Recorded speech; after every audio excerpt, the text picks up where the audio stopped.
당신 거야. 서류 정리하다 나온 거니까 잘 챙겨.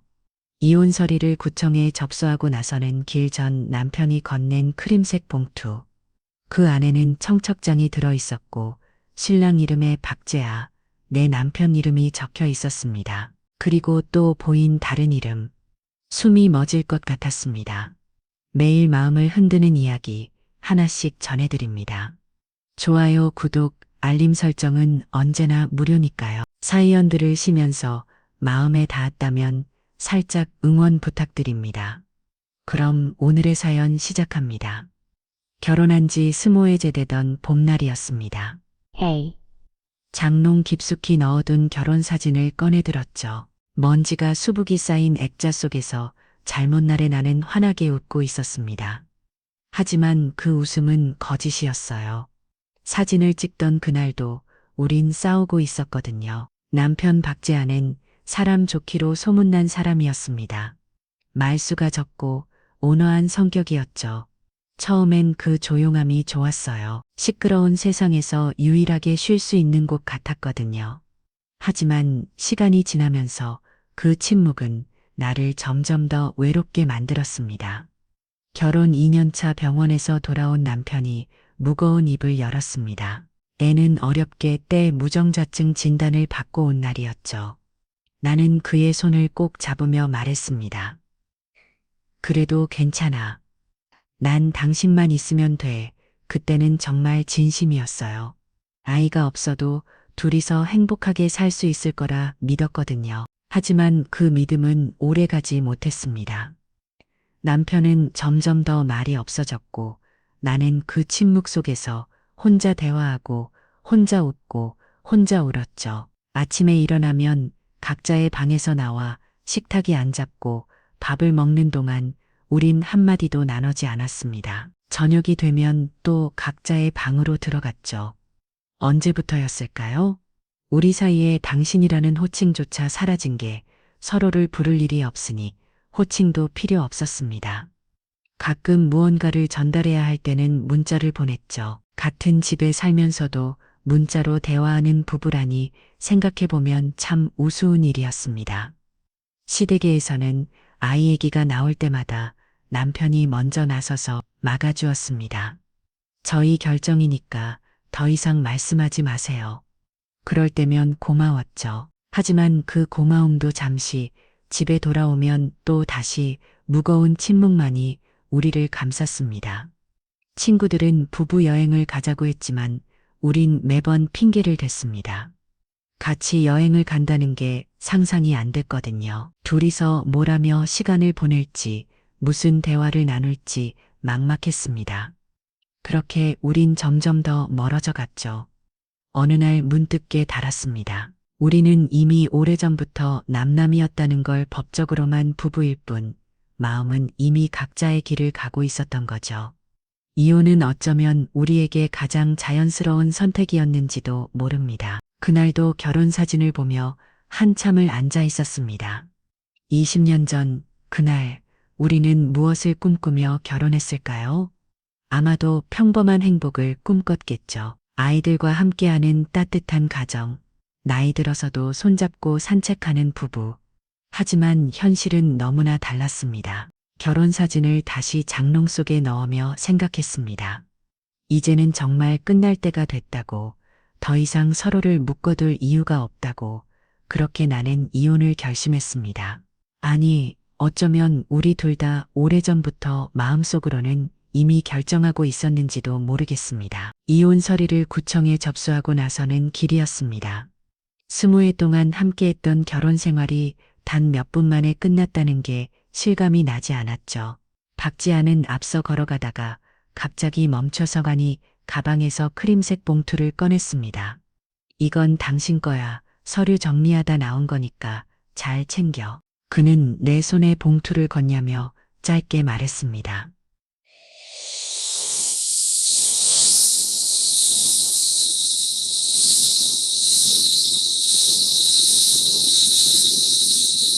노험설이나 은행 관련 문서쯤 되는 줄 알았죠. 그래서 별 생각 없이 가방에 넣었습니다. 그동안 고생했어. 남편의 인사가 참 어색했습니다. 20회를 함께 살았는데 고작 할 말이 그것뿐인가 싶었죠. 나도 똑같이 짧게 답했습니다. 당신도요. 그렇게 우리는 각자의 길로 흩어졌습니다. 구청 앞에서 헤어지는 우리를 보는 사람이 있었다면 그저 업무 부러운 낯선 두 사람으로 보였을 겁니다. 집에 돌아와 거실 소파에 앉았습니다. 통 빈집이 유독 넓어 보였죠. 남편이 짐을 챙겨나간 지 일주일이 지났지만 아직도 그의 흔적이 곳곳에 남아 있었습니다. 책장에 꽂힌 그의 책들, 욕실 선반 위에 면도기 현관에 걸린 검은색 코트, 하나씩 정리해야겠다고 생각하면서도 선택손이 가지 않았습니다. 와인 한 병을 꺼내 잔에 따라 했습니다. 혼자 마시는 와인은 쓰기만 했죠. 갑자기 가방 속 봉투가 생각났습니다. 뭐가 들었나 싶어 꺼내 들었죠. 봉투를 열어보니 예상과는 달리 두툼한 카드가 들어 있었습니다. 청첩장이었습니다. 화려한 금박 글씨로 적힌 문구들이 눈에 들어왔죠. 결혼합니다라는 글귀 아래 신랑 신부의 이름이 적혀 있었습니다. 신랑 박재하 내 전 남편의 이름이 선명하게 박혀 있었죠. 그리고 그 옆에 적힌 신부의 이름, 이주연. 처음엔 그저 동명인인가 싶었습니다. 박재하라는 이름이 흔하지는 않지만 없는 것도 아니니까요. 하지만 청첩장에 적힌 신랑 측 부모님 성함을 보는 순간 의심은 확신으로 바뀌었습니다. 내가 20년 동안 어머님, 아버님이라 불렀던 분들의 이름이었죠. 손이 떨렸습니다. 이게 대체 무슨 일인가 싶었죠. 방금 전에 이혼 도장을 찍고 나왔는데 그 손에 재온 청첩장을 쥐어준다니 날짜를 확인해 보니 2달 뒤였습니다. 이혼하자마자 바로 재혼한다는 얘기였죠. 신부 이름을 다시 한번 읽었습니다. 이주연. 어디선가 들어본 것 같은 이름이었습니다. 입술로 천천히 따라 읽어보니 기억 속 어딘가에서 무언가가 꿈틀거렸죠. 하지만 명확하게 떠오르지는 않았습니다. 와인을 한 모금 더 마시고 청첩장을 자세히 들여다봤습니다. 예식 장소는 서울의 한 특급 호텔이었죠. 우리가 결혼할 때는 작은 예식장에서 했었는데 두 번째는 호텔에서 하는구나 싶어 씁쓸했습니다. 청첩장 안쪽에는 신랑 신부의 사진이 있었습니다. 에이, 남편은 내가 한 번도 본 적 없는 환한 표정으로 웃고 있었죠. 그 옆에선 여자는 단한 인상의 미인이었습니다. 나보다 한참 어려 보였죠. 배신감이 뼛속까지 파고들었습니다. 20년을 함께한 나에게는 보여주지 않았던 그 행복한 표정이라니 가슴이 찢어지는 것 같았습니다. 갑자기 배신감이 밀려왔습니다. 그동안 나는 우리가 서로에게 무관심해서 헤어진 줄 알았는데 사실은 그에게 다른 사람이 있었던 건 아닐까? 언제부터였을까?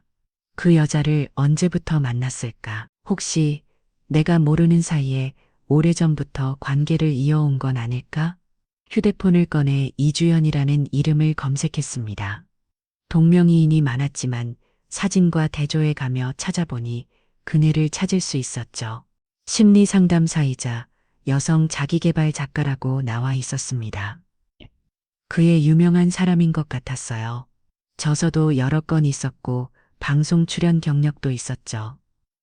프로필을 이뤄내려 가다가 나이를 보고 놀랐습니다. 46살 남편과는 9살 차이였습니다.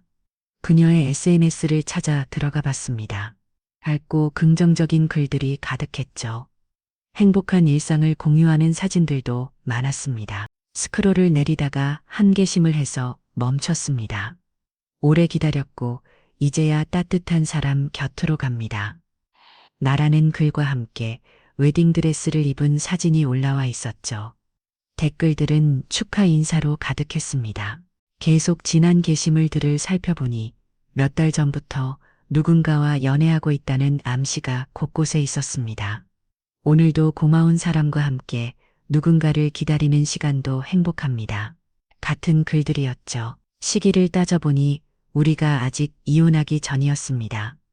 분노가 치밀어 올랐습니다. 그래서 그렇게 이혼을 서두른 거였구나. 다른 사람이 생겨서 빨리 정리하고 싶었던 거였구나. 20년 세월이 억울하고 서러웠습니다. 나는 우리 관계를 살리려고 노력이라도 했는데 그는 이미 마음이 떠나 있었던 거였죠. 와인잔을 내려놓고 청첩장을 다시 들었습니다. 이주현, 이 이름이 왜 이렇게 익숙한 걸까? 분명 어디선가 들어본 이름인데 도무지 기억이 나지 않았습니다. 그녀의 얼굴을 자세히 들여다봤지만 처음 보는 사람이 맞았죠. 그런데도 이상하게 낯익은 느낌이 들었습니다. 마치 오래전에 잊고 있던 무언가가 서서히 떠오르려는 것처럼 기억의 문이 조금씩 열리고 있었습니다. 이주연, 그 이름을 계속 되뇌다 보니 갑자기 머릿속에서 무언가가 번쩍 스쳤습니다. 중학교 3학년 때였죠. 엄마가 재혼을 하면서 데려온 아이가 있었습니다. 초등학교 6학년이었던 그 아이의 이름이 바로 이주연이었습니다. 예, 설마 하는 마음에 급하게 일어나 창고로 향했습니다. 오래된 앨범들이 쌓여 있는 박스를 뒤졌죠. 먼지가 풀뿐 날렸지만 아람 못하지 않고 찾았습니다. 그리고 마침내 중학교 시절 앨범을 찾아냈죠. 떨리는 손으로 페이지를 넘기다가 멈췄습니다. 거기 그 애가 있었습니다. 말없고 눈물 많던 아이, 늘 구석에 웅크리고 앉아있던 아이, 사진 속 그의 얼굴과 청첩장 속 여자의 얼굴을 번갈아 봤습니다. 33년이 지났지만 눈매며 얼굴형이 똑같았죠. 틀림없었습니다. 내 전 남편과 결혼하는 여자는 내가 중학생 시절 같은 집에서 살았던 그 아이였습니다. 다리에 힘이 풀려 그 자리에 주저앉았습니다. 도대체 이게 무슨 운명의 장난인가 싶었죠. 아니, 운명이 아니라 계획된 복수인가. 온몸에 소름이 돋았습니다. 기억이 하나 둘씩 되살아나기 시작했습니다. 그 애는 늘 나를 언니라고 불렀습니다. 언니 같이 놀아요. 언니 학교 다녀오셨어요? 하지만 나는 그 말이 듣기 싫었죠. 같은 집에 산다고 해서 가족이 되는 건 아니니까요. 엄마가 데려온 낯선 아이를 동생으로 받아들일 수 없었습니다. 처음엔 그저 무시했습니다. 그 애가 말을 걸어도 못 들은 척했고 밥을 먹을 때도 눈을 마주치지 않았죠. 하지만 그것만으로는 부족했습니다. 엄마는 계속해서 그 애를 챙겼고 새아빠는 엄마 잃은 어린 딸을 무척이나 아꼈거든요. 내가 설 자리가 점점 좁아지는 것 같았습니다. 그래서 시작했습니다. 작은 거짓말들을 엄마 주연이가 제 일기장 찢어버렸어요. 아빠 주연이가 저 때렸어요. 처음엔 양심이 찔렸지만 새아빠랑 엄마가 그 애를 혼내는 모습을 보니 묘한 쾌감이 들었습니다. 그 애는 아무 말도 하지 않았죠. 그저 고개를 숙이고 벌을 받았습니다. 한 번은 내 시험지를 찢어서 그의 책상 서랍에 넣어놨습니다. 그리고 새아빠한테 잃었죠. 주연이가 제 시험지 찢어서 숨겼어요. 질투가 나서 그런 것 같아요. 새아빠는 화가 나서 그 애를 심하게 때렸습니다. 그 애는 울면서도 변명 한마디 하지 않았죠. 그때 그의 눈빛이 아직도 기억납니다. 배신감과 상처로 가득했던 그 눈이요. 친구들 앞에서는 착한 언니인 척했습니다. 우리 주연이 챙겨줘서 고마워. 동생이 생겨서 좋아. 하지만 집에 돌아오면 달랐죠. 그 애가 쓰는 물건들을 일부러 망가뜨리고 그의 탓으로 돌렸습니다. 용돈을 훔쳐서 그의 가방에 넣어두기도 했죠. 가장 잔인했던 건 그의 친엄마 얘기를 꺼낸 거였습니다. 너희 엄마는 왜 너 버리고 갔어? 안 예뻐서 그런가? 그 말에 그 애는 처음으로 소리내어 울었습니다. 엄마와 새아빠가 없을 때였으니 아무도 그의 울음소리를 듣지 못했죠. 나는 그저 냉정하게 바라보기만 했습니다. 2년이 지나고 엄마와 새아빠는 이혼했습니다. 성격 차이라고 했지만 사실 나도 한몫했다고 생각합니다. 끊임없이 그 애 때문에 힘들다고 엄마한테 하소연했으니까요. 그 애는 자기 아빠를 따라 집을 나갔고 그 후로 다시는 만나지 못했습니다. 그런데 그 아이가 지금 내 전 남편과 결혼한다니 이게 우연일까요? 아니면 그 애가 나를 기억하고 일부러 접근한 걸까요? 청첩장을 다시 펼쳐봤습니다. 날짜와 시간 장소가 선명하게 적혀 있었죠. 가야 할까요? 가서 뭐라고 해야 할까요? 갑자기 그때 일들이 부끄러워졌습니다. 철없던 중학생이었다고 해도 내가 한 일들은 너무 잔인했죠. 그 애가 무슨 잘못이 있었나요? 그저 엄마를 잃고 낯선 집에 온 불쌍한 아이였을 뿐인데, 하지만 나는 그 일을 괴롭혔고 결국 쫓아냈습니다. 휴대폰을 들어 남편 번호를 눌렀다가 지웠습니다.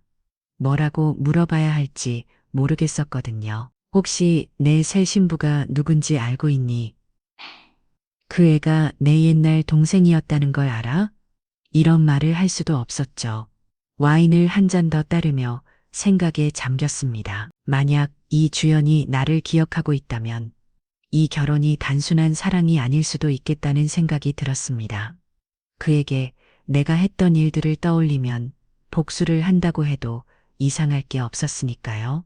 창밖을 보니 어느새 해가 지고 있었습니다. 빈집이 더욱 쓸쓸하게 느껴졌죠. 20해 동안 함께 살았던 남편이 떠나간 것도 서러운데, 그가 하필 내가 그토록 못되게 굳었던 아이와 재혼한다니, 이보다 더 잔인한 운명이 있을까요? 청첩장을 가방에 넣으며 결심했습니다. 결혼식에 가봐야겠다고, 가서 이 주연을 만나야겠다고. 그 애가 나를 기억하는지, 이 모든 게 우연인지 아니면 의도된 것인지 확인해야겠다고 말이죠. 그리고 만약 그 애가 나를 기억한다면 그때 못했던 사과를 해야겠다고 생각했습니다. 너무 늦었지만 말이죠. 결혼식 날이 다가올수록 마음이 복잡해졌습니다. 가야 할지 말아야 할지 수십 번을 고민했죠. 그러다 결국 예식장으로 향했습니다. 호텔 로비에 들어서니 화려한 웨딩 포스터가 눈에 들어왔습니다. 박재아, 이주연 결혼합니다라는 문구가 선명했죠. 예식장은 3층 그랜드 볼륨이었습니다. 엘리베이터를 타고 올라가는 동안 손이 떨렸죠. 문을 열고 들어가기가 망설여져서 복도 끝 화장실로 향했습니다. 거울 앞에 서서 심호흡을 했습니다. 검은색 원피스를 입고 온 내 모습이 초라해 보였죠. 화장실에서 나와 예식장 입구 쪽으로 걸어가다가 멈췄습니다. 신부 대기실 문이 살짝 열려 있었고 그 틈으로 웨딩드레스를 입은 이주연이 보였습니다. 누군가와 통화하는 목소리가 들렸죠. 네, 오늘이에요. 드디어 이날이 왔네요. 그녀의 목소리는 차분했습니다. 아니요, 긴장 안 돼요. 오히려 홀가분해요. 이제 정말 끝이니까요. 끝이라니 무슨 끝을 말하는 걸까? 나는 숨을 죽이고 더 가까이 다가갔습니다. 언니요? 그럼요. 기억하죠. 어떻게 잊겠어요? 그 사람이 저한테 그랬던 일들을 순간 온몸이 얼어붙었습니다. 그녀가 나를 기억하고 있었던 겁니다. 복수라고요? 글쎄요. 전 그냥 제 삶을 살았을 뿐이에요. 그 사람 남편이 먼저 다가왔고 전 받아줬을 뿐이죠. 다리에 힘이 풀려 벽에 기댔습니다. 역시 우연이 아니었던 거였습니다. 그녀는 나를 알고 있었고 내 남편에게 의도적으로 접근했던 거였죠. 쟤 아쉬워? 좋은 사람이에요. 따뜻하고 다정하죠. 그 사람 아내가 얼마나 차가운 사람인지 아세요? 20년 동안 한 번도 제대로 사랑해주지 않았대요. 늘 혼자였다고, 외로웠다고 하더라고요. 가슴이 아팠습니다. 남편이 그녀에게 우리 관계를 그렇게 말했다니. 하지만 부정할 수 없었죠. 정말 나는 차가운 아내였으니까요. 하율이요? 네, 우리 아들이에요. 벌써 13살이 됐네요. 제 아씨가 무정자증이라고요? 누가 그런 거짓말을? 아, 그 사람이 아내한테 그렇게 말했구나. 아예 없이 살고 싶어서 거짓말 한 거였대요. 무릎이 꺾였습니다. 그대로 바닥에 주저앉을 뻔했지만 간신히 버텼죠. 무정자증이 거짓말이었다니. 그럼 그동안 나는 뭘 믿고 산 거였을까요? 아이를 포기하고 그 빈자리를 외로움으로 채우며 살았는데 오늘 시기에 그 사람도 올까요? 청첩장 봤을 테니까 일부러 넣어뒀거든요. 와서 봤으면 좋겠어요. 자기가 버린 동생이 어떻게 살았는지, 자기가 무시했던 남편이 얼마나 행복한지 발소리가 가까워졌습니다. 누군가 신부 대기실로 들어가려는 것 같았죠. 나는 황급히 몸을 돌려 복도 끝으로 걸어갔습니다. 심장이 터질 것 같았습니다. 예식장 뒤연의 작은 발코니로 나갔습니다. 차가운 바람이 얼굴을 스쳤죠.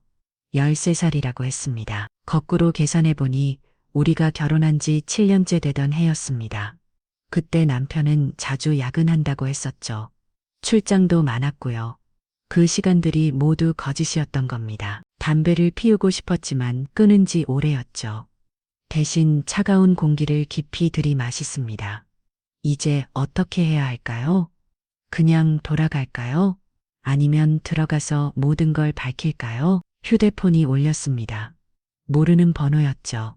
받아보니 이주현이었습니다. 언니 저예요. 주연이 와주셨네요. 봤어요. 복도에 계신 거.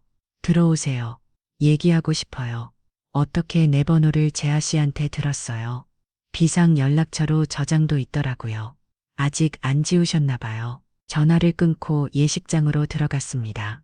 하객들이 하나둘 모이기 시작했죠. 신부 대기실 문을 두드리니 이주현이 직접 열어줬습니다. 웨딩드레스를 입은 그녀는 정말 아름다웠습니다. 33년 전 그 겁에 질린 어린아이의 모습은 어디에도 없었죠. 들어오세요, 언니.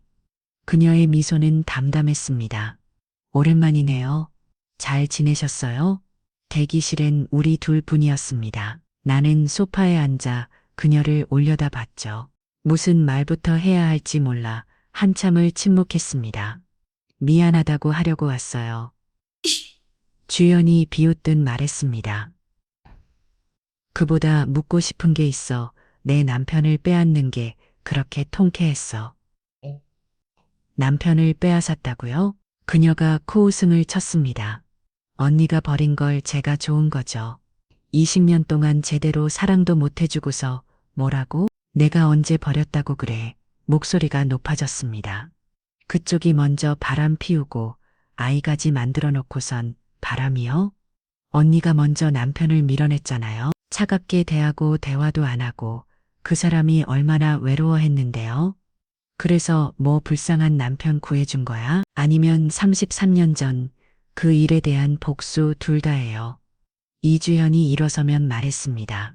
언니가 저한테 했던 것처럼 소중한 걸 빼앗기는 기분이 어떤지 알려주고 싶었어요. 이주현은 거울 앞에 앉아 메이크업을 고쳤습니다. 그러면서 담담히 말했죠. 언니가 저한테 했던 일들 하나도 안 잊었어요. 맞은 것도, 누명 쓴 것도, 엄마 얘기로 울렸던 것도 다 기억해요. 그래서 더 열심히 살았죠. 언니처럼 되지 않으려고.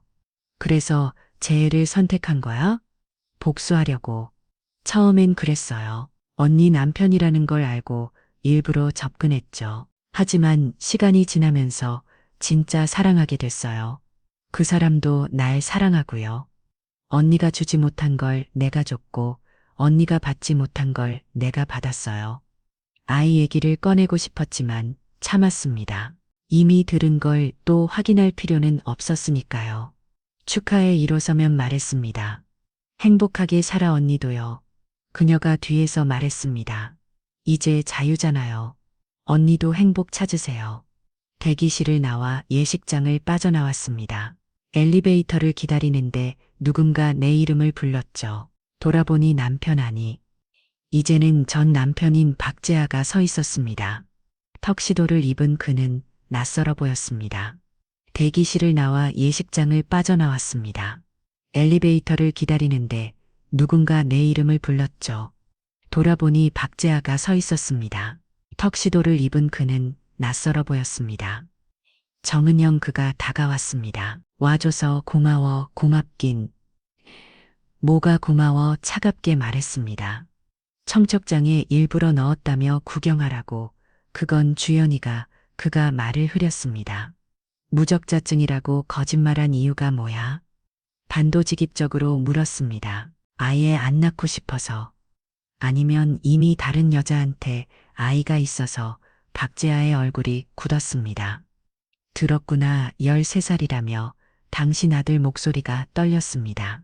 내가 아이가 자고 병원 다니고 눈물 흐릴 때 당신은 다른 여자랑 아이를 만들고 있었네. 처음부터 계획한 건 아니었어. 그가 변명하듯 말했습니다. 우연히 만났고 우연내 옛날 동생을 우연히 만났다고, 그것도 결혼 7년 차에 예식장 복도에 사람들이 지나가기 시작했습니다. 하객들이 도착하는 것 같았죠. 나는 목소리를 낮췄습니다. 그 여자가 누군지 알고도 만난 거야. 나중에 알았어. 하지만 그때는 이미 그가 한숨을 쉬었습니다. 이미 사랑하고 있었어. 사랑, 그 단어가 가슴에 비수처럼 꽂혔습니다. 20년 동안 한 번도 내게 하지 않았던 말을 그는 너무 쉽게 뱉었습니다. 그래서 나한테는 차갑게 대한 거야. 일부러 대화도 안 하고 거리를 둔 거야. 당신도 마찬가지였잖아? 그가 반박했습니다. 우리 사이에 뭐가 있었어? 그냥 같은 집에 사는 남남이었지. 할 말이 없었습니다. 그의 말이 맞았으니까요. 하지만 인정하고 싶지 않았습니다. 그래도 당신은 바람을 피웠어. 거짓말을 했고 미안해. 그가 고개를 숙였습니다. 정말 미안해. 하지만 이제 와서 무슨 소용이 있겠어. 우린 이미 끝났잖아. 엘리베이터가 도착했습니다. 문이 열렸지만 나는 움직이지 않았죠. 아직 하고 싶은 말이 남아 있었거든요. 행복해? 물었습니다. 그 여자랑 정말 행복해. 응, 그가 망설임 없이 대답했습니다. 처음으로 가족이 생긴 기분이야. 그 말이 제일 아팠습니다. 20년 동안 나는 그에게 가족이 아니었던 거였습니다. 그저 법적으로 묶인 동거인이었을 뿐이죠. 엘리베이터를 타고 1층으로 내려왔습니다. 호텔을 나서려는데 예식장 입구에 커다란 가족 사진이 걸려 있었습니다. 박재아와 이주현, 그리고 그들 사이에 선소년, 13살이라는 아이는 아빠를 꼭 닮아 있었죠. 주차장으로 걸어가다가 멈췄습니다. 차 안에서 혼자 앉아있던 소년과 눈이 마주쳤거든요. 아이는 창문을 내리고 물었습니다. 누구세요? 그냥 지나가는 사람이야. 아빠 결혼식에 오신 분이죠. 아빠가 말했어요. 중요한 손님이 올 거라고. 중요한 손님. 그 표현이 묘하게 마음을 건드렸습니다.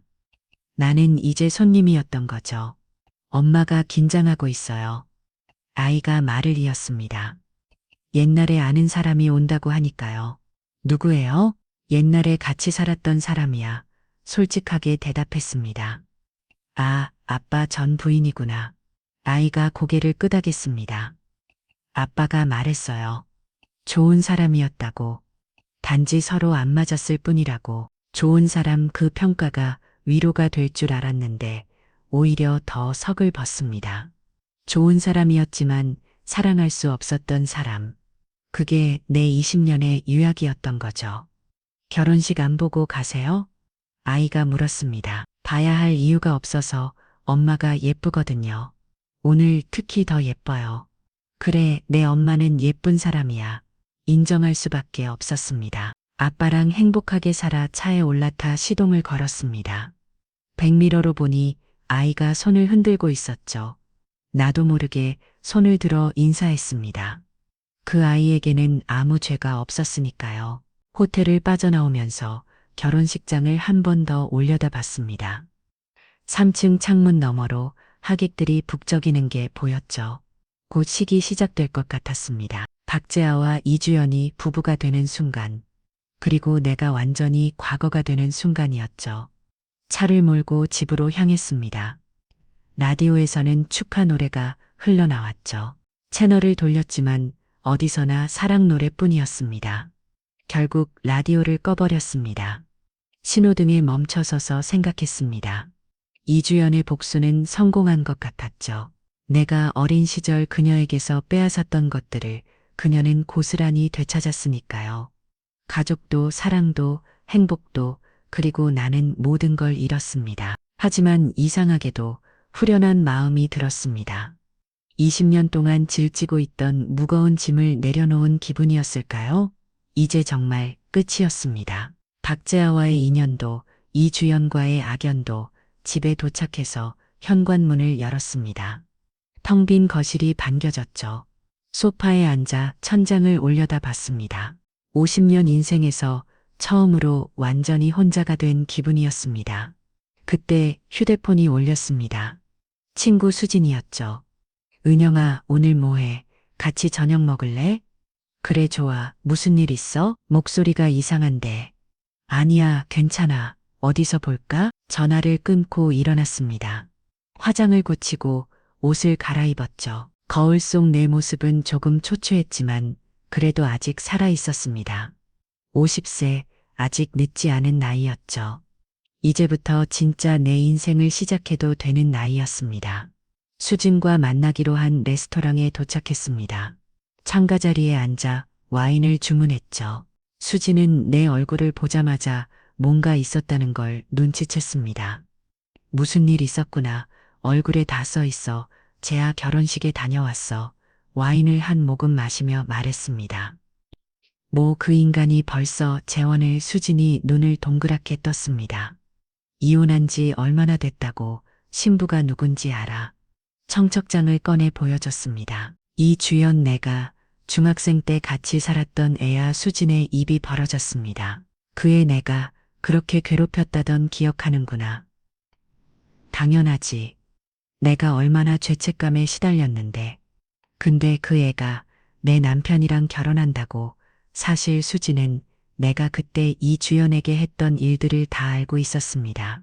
고등학생이 되고 나서 죄책감에 못 이겨 수진에게 털어놨었거든요. 그때 수진이 했던 말이 아직도 기억났죠. 언젠가는 사과해야 할 거야 라고. 그래서 사과는 했어 하려고 했는데 대기실에서 있었던 일을 떠올렸습니다.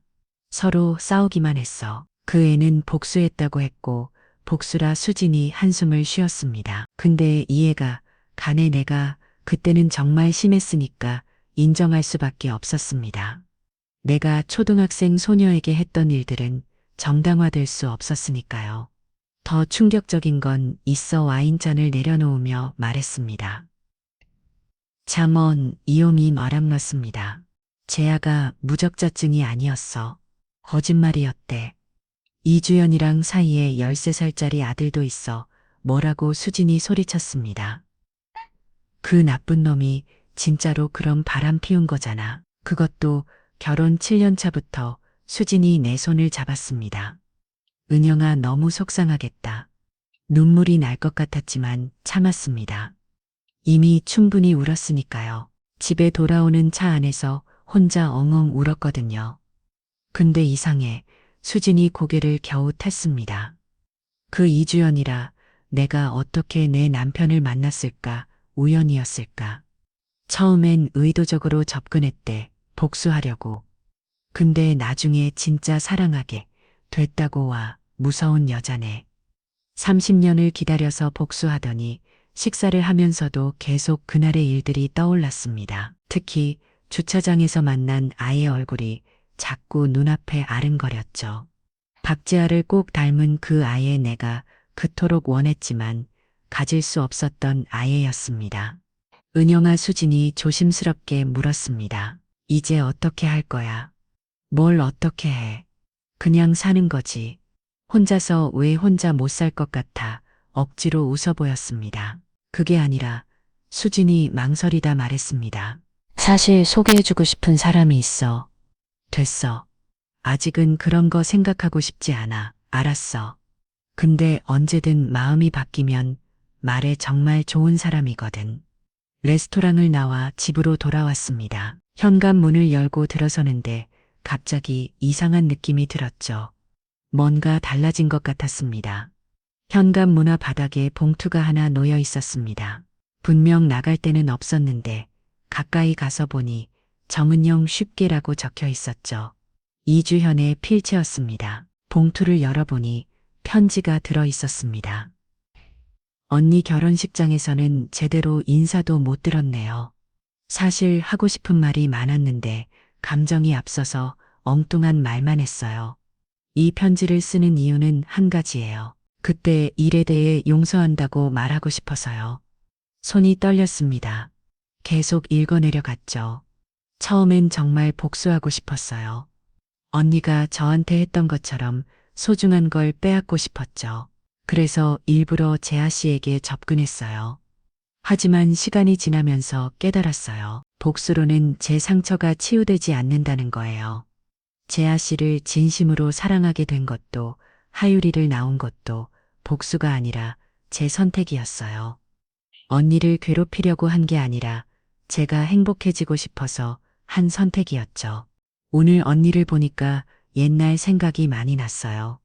그때 언니도 어렵고 저도 어렵죠. 서로에게 상처만 줬지만 그것도 우리의 역사예요. 이제는 놓아주려고 해요. 언니도 그러셨으면 좋겠어요. 마지막으로 하고 싶은 말은 언니도 행복해지셨으면 좋겠다는 거예요. 진심이에요. 우리 둘 다 상처받은 영혼이었지만 이제는 치유될 때가 됐잖아요. 잘 살아요. 언니, 그리고 미안해요. 저도요.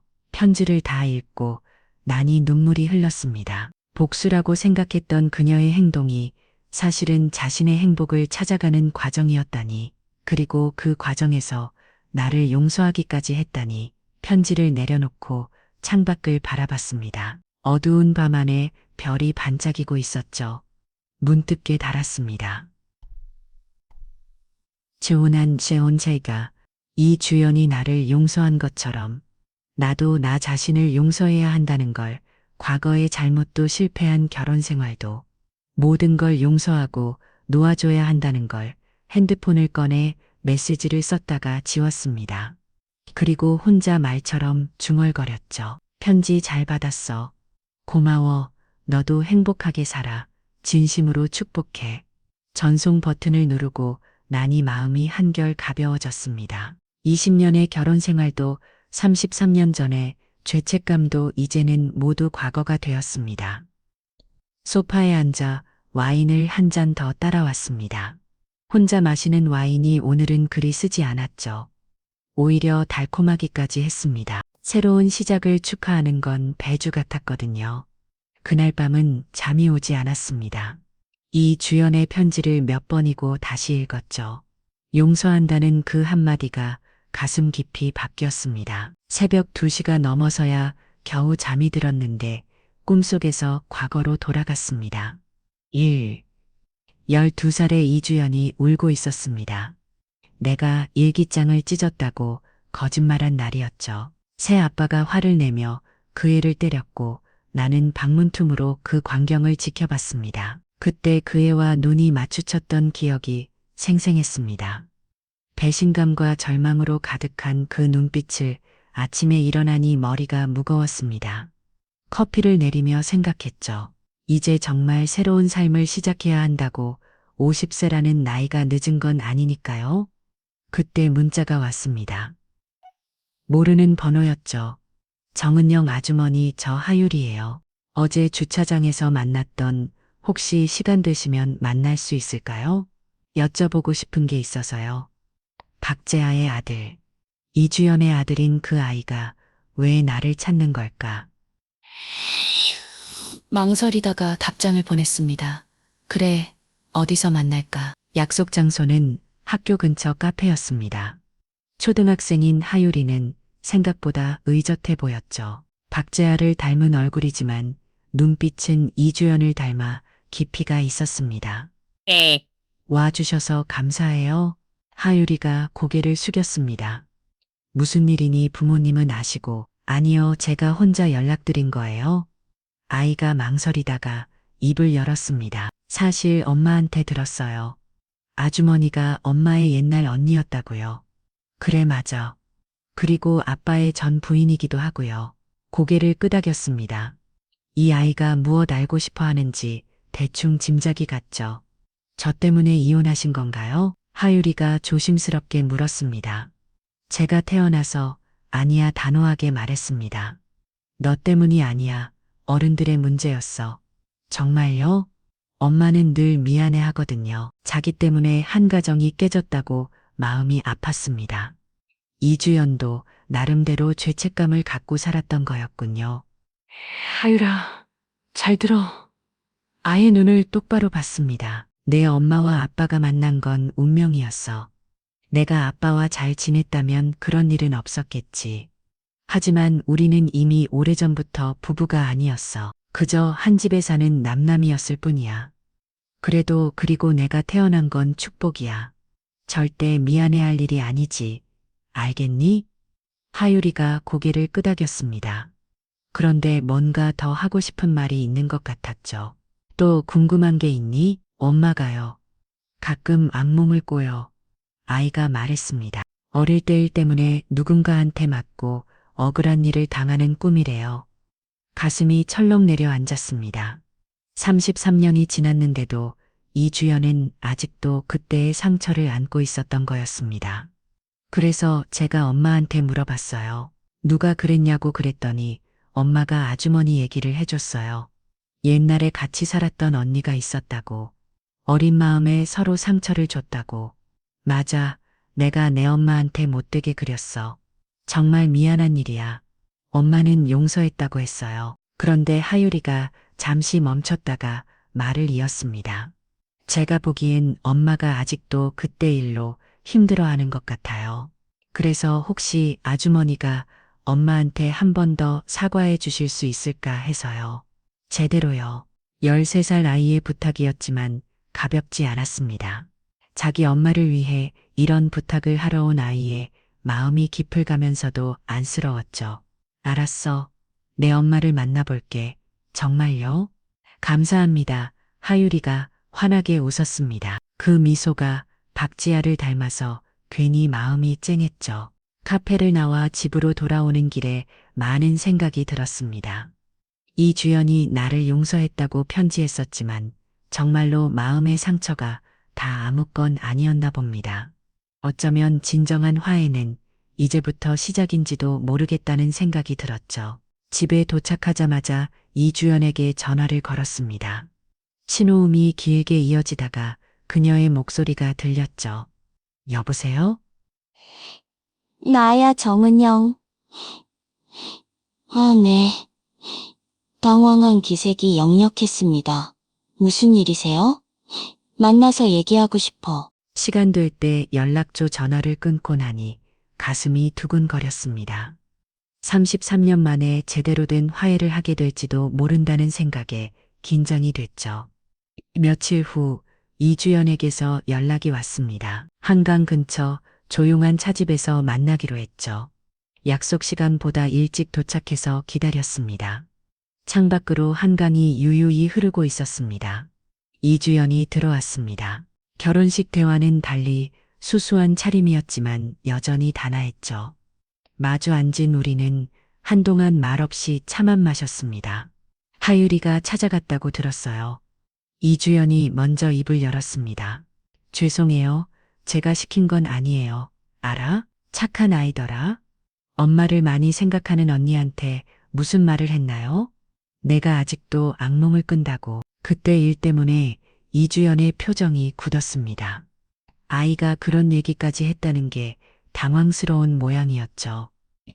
사실이야 물었습니다. 아직도 그때 일이 힘들어. 가끔요 그녀가 고개를 숙였습니다. 어쩔 수 없는 것 같아요. 너무 어릴 때 받은 상처라서 미안해 진심을 담아 말했습니다. 정말 미안해. 그때 내가 왜 그렇게 못되게 그렸는지 변명이 여지가 없어. 언니도 어렸잖아요. 갑자기 동생이 생겨서 싫었겠죠. 그래도 그건 핑계야. 내가 무슨 잘못이 있었나. 그저 엄마를 잊고 낯선 곳에 온 불쌍한 아이였는데. 이주연이 고개를 들어 나를 봤습니다. 눈가가 촉촉해져 있었죠. 사실 저도 언니를 미워했어요. 그녀가 말했습니다. 오랫동안 증오했죠. 그래서 언니 남편을 만났을 때 이건 운명이다 싶었어요. 드디어 복수할 기회가 왔다고. 근데 편지에서는 네 맞아요. 제 아씨를 사랑하게 된 건 진심이에요. 하지만 처음 시작은 복수심이었죠. 그것도 부정할 수 없어요. 우리는 다시 침묵 속에 빠졌습니다. 할 말이 너무 많으면서도 어디서부터 시작해야 할지 막막했죠. 있잖아요, 언니. 이주연이 찻잔을 내려놓으며 말했습니다. 하유리가 왜 언니를 찾아갔는지 알아요? 고개를 저었습니다. 제가 자다가 가끔 울어요. 악몽을 꾸면서 그럴 때마다 하유리가 울어요. 엄마 왜 그래? 누가 괴롭혀? 그러면서 꼭 안아주죠. 이주연의 눈가가 붉어졌습니다. 그 아이는 제가 옛날에 뭘 당했는지 몰라요. 하지만 엄마가 아직도 아파한다는 걸 알죠. 그래서 언니를 찾아간 거예요. 가슴이 먹먹했습니다. 13살 아이가 엄마를 위해 그런 용기를 했다니. 근데 막상 언니를 만나보니 생각했던 나쁜 사람이 아니었대요. 오히려 슬퍼 보였다고 그 아이가 말을 꺼내기가 어려웠습니다. 정말 남편 아이가 맞아. 이주연이 고개를 끄덕였습니다. 네, 재하 씨가 무적자증이라고 한 건 거짓말이었어요. 언니한테 상처 주기 싫어서 그렇게 말했대요. 그럼 우리가 결혼 생활하고 있을 때 7년째 되던 해였죠. 저도 임신한 줄 몰랐어요. 재하 씨도 마찬가지였고요. 알게 됐을 때는 이미 이주연이 고개를 숙였습니다. 죄송해요. 복잡한 감정이 밀려왔습니다. 배신감, 분노, 그리고 묘한 안도감까지. 적어도 박재하가 무적자증은 아니었다는 게 왜 안도감을 주는지 이해할 수 없었죠. 하움엔 정말 복수하려고 접근했어요. 이주연이 털어놨습니다. 언니가 저한테 했던 것처럼 소중한 걸 빼앗고 싶었죠. 그런데 재하 씨와 있다 보니 그 사람도 상처받은 사람이더라고요. 언니와의 관계에서 너무 외로워했어요. 박재하가 그런 마음이었다니. 20년 동안 한 번도 몰랐습니다. 그래서 위로해주다가 그렇게 된 거야. 비꼬듯 물었습니다. 아니에요. 이주연이 단호하게 말했습니다. 전 그냥 그 사람의 외로움이 제 외로움과 닮아 있었어요. 서로를 이해하게 됐고 의지하게 됐죠. 그럼 하유리는 계획한 건 아니었어요. 정말이에요. 임신을 알았을 때 저도 당황했어요. 재하 씨는 더 그랬고요. 언니한테 어떻게 말해야 할지. 그래서 끝까지 숨긴 거야. 이주연이 눈물을 흘렸습니다. 변명이 여지가 없어요. 하지만 하유리는 죄가 없어요. 그 아이는 그저 알아. 지친 목소리로 말했습니다. 그 아이한테는 아무 잘못이 없지. 한참을 침묵이 흘렀습니다. 차집 창밖으로 한강이 보였죠. 봄날의 햇살이 강물 위에 부서지고 있었습니다. 이주연이 가방에서 무언가를 꺼냈습니다. 낡은 일기장이었죠. 이거 제 초등학교 때 일기장이에요. 엄마가 돌아가시고 나서부터 쓰기 시작한 일기장을 열어 보여줬습니다. 빗들빼돌한 글씨로 가득했죠. 여기 보세요. 오늘도 은영 언니가 내가 안 했는데 했다고 거짓말했다. 아빠가 나를 때렸다. 억울해서 울었던 이 언니가 웃었다. 언니가 너무 미워서 죽고 싶다. 가슴이 찢어지는 것 같았습니다. 12살 아이가 죽고 싶다고 쓴 일기라니. 이런 날이 계속됐어요. 그래도 언니가 언젠가는 나를 받아줄 거라고 믿었는데 결국 아빠랑 쫓겨나듯 나왔죠. 미안해. 목이 메웠습니다. 정말 미안해. 이 일기를 다시 읽어봤어요. 치료받으면서요. 이주연이 일기장을 덮었습니다. 그리고 깨달았어요. 제가 언니를 미워한 만큼 언니도 저 때문에 힘들었겠구나. 갑자기 생긴 동생이 얼마나 부담스러웠겠어요. 그래도 그건 내 잘못이 아니었어. 내가 어른스럽지 못했던 거지. 우리 둘 다 어렸어요. 이주연이 슬프게 웃었습니다. 그리고 어른이 된 지금도 그때의 상처에서 자유롭지 못하고요. 맞는 말이었습니다. 우리는 모두 과거에 묶여 있었죠. 한참을 얘기한 끝에 이주연이 일어섰습니다. 언니, 저희는 저희대로 살게요. 제 아씨와 하유리와 함께 가족으로 살아가려고요. 비록 시작은 잘못됐지만 이제는 진짜 가족이 되어가고 있어요. 언니도 앞으로 잘 살길 바랄게요. 차집을 나와 집으로 돌아오는 내내 복잡한 마음이었습니다. 20년의 결혼 생활이 끝났고 전 남편은 다른 가족을 잃었습니다. 내가 그토록 미워했던 동생과 함께 그날 밤 수진에게서 전화가 왔습니다. 은영아, 어떻게 됐어? 주연이 만났다며? 응, 만났어. 그래서 그냥 각자의 길을 가기로 했어. 잘했어. 이제 진짜 내 인생을 살 때야. 수진의 말이 맞았습니다.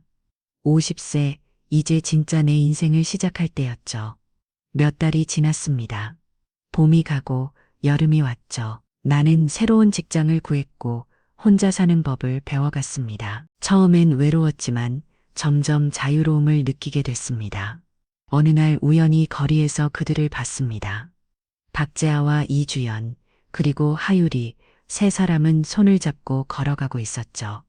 행복해 보였습니다. 진짜 가족처럼 잠시 발걸음을 멈추고 바라봤습니다. 가슴 한구석이 아팠지만 이상하게도 시원하기도 했죠.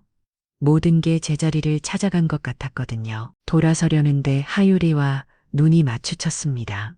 아이가 환하게 웃으며 손을 흔들었죠. 나도 살짝 손을 들어 인사했습니다. 박재아와 이주연도 나를 봤지만 우리는 그저 가볍게 고개만 끄겠습니다. 더 이상의 말은 필요 없었으니까요. 집으로 돌아와 일기를 썼습니다. 오늘 그들을 봤다.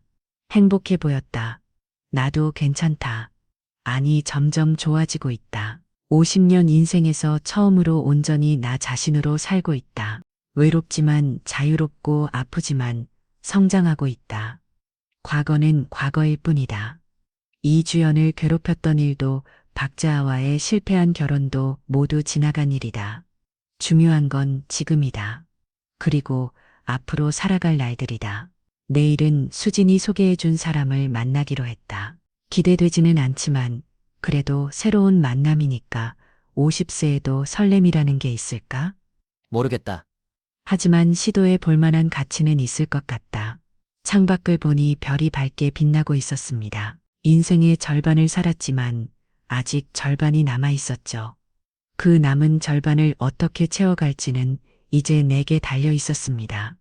과거의 상처도 실패한 사랑도 모두 나를 더 강하게 만든 자산이었습니다. 이제는 그것들을 듣고 일어서 새로운 길을 걸어갈 때였죠. 바이에이운 검은 저캔 3년 다닌 기서. 그렇게 나는 진짜 내 인생을 살기 시작했습니다. 오늘 사연이 마음에 남으셨다면 구독과 좋아요, 댓글로 함께 기억해 주세요. 여러분의 한마디가 다음 이야기의 시작이 됩니다. 어머니 일의 바디.